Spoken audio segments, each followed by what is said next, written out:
అమరావతి ప్రజా రాజధాని అయితే విశాఖ ఆర్థిక రాజధాని అన్నారు ఏపీ ముఖ్యమంత్రి చంద్రబాబు నాయుడు. కర్నూలును మోడల్ సిటీగా మారుస్తామన్నారు ఆయన. అన్ని ప్రాంతాల సమగ్ర అభివృద్ధి కోసం గతంలోనే ప్రణాళికలు రూపొందించామన్నారు. 3 రాజధానులంటూ వైసీపీ ప్రభుత్వం 3 ముక్కలాడిందన్నారు చంద్రబాబు. 10 ఏళ్ల తర్వాత ఏపీ రాజధాని ఏదంటే చెప్పలేని పరిస్థితి తెచ్చారన్నారు. రైతులు స్వచ్ఛందంగా భూములిస్తే అపవాదులు చేశారన్నారు చంద్రబాబు.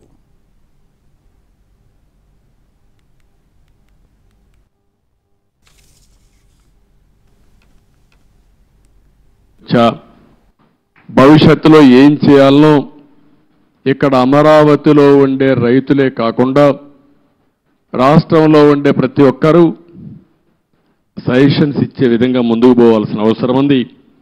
తొందరలోనే ఒక వైట్ పేపర్ కూడా పబ్లిసైజ్ చేస్తాం.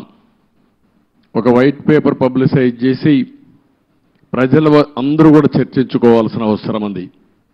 నేను ముందే చెప్పాను, ఇది ఏ ఒక్కరి కోసమో కట్టే రాజధాని కాదు, ఇది ప్రజా రాజధాని, భావితరాల భవిష్యత్తు కోసం రాజధాని, తెలుగు జాతి గర్వంగా తలెత్తుకుని తిరిగే రాజధానిగా ఉండాలి.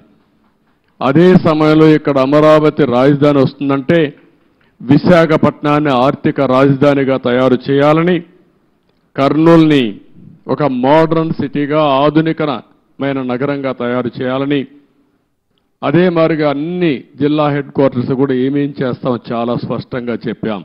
3 రాజధానులు అన్నారు, 3 ముక్కలాట ఆడారు.